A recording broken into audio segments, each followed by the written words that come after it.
I'm Assistant Sports Information Director Davin Wilson, and we are joined here today by a very special guest, men's cross country runner Alfredo Garcia, who just recently took part in the Boston Marathon. So, Alfredo, congratulations. Thank you. That's quite a feat right there. So, yes.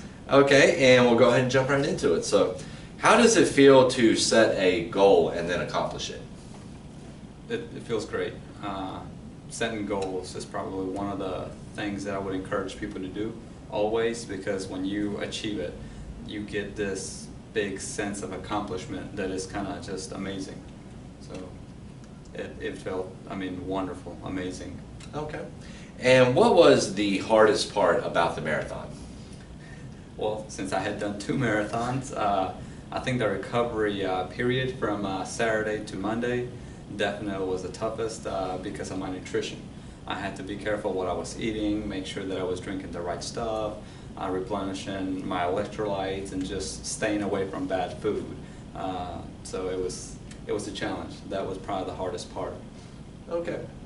And how did you feel once you crossed that finish line?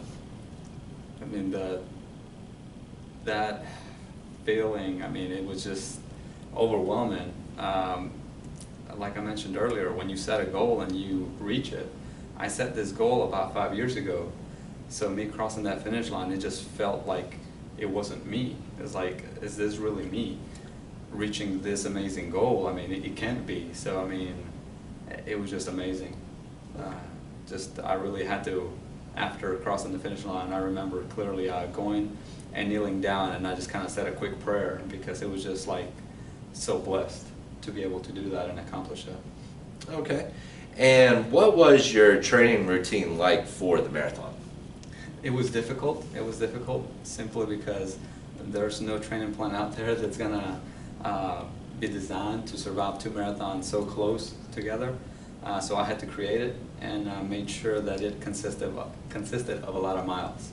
I wanted to kind of simulate the feeling of doing one race and not getting that much of a recovery period, and then doing another race. So I consisted of approximately 60 miles a week, which ended up in 12 weeks being approximately 600. And by approximately, I mean it was pretty much, I think, 596. That's a lot of miles right there.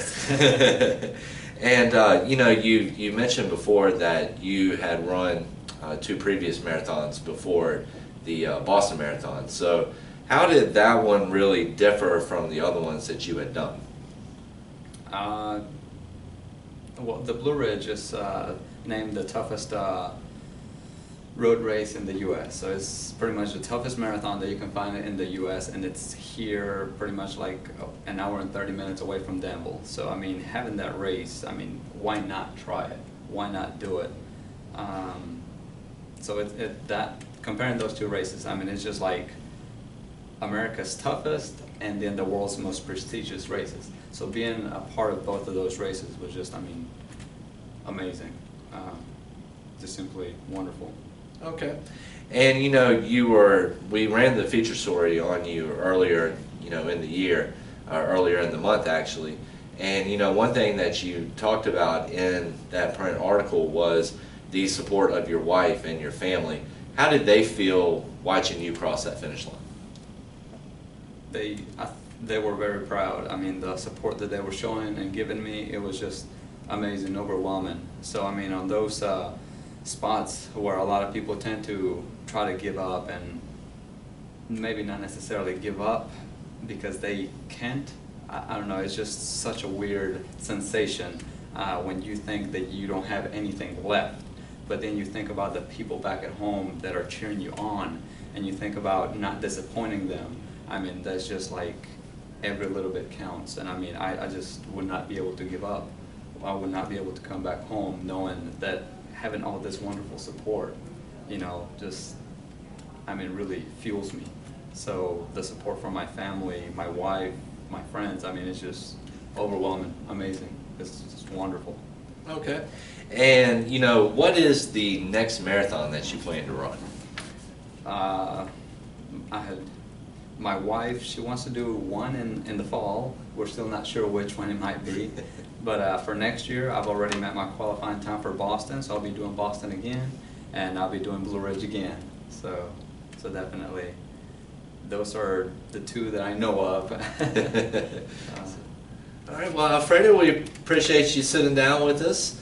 And Cougar fans, thanks for joining in at home. And once again, I'm Assistant Sports Information Director Davin Wilson, and we'll see you next time.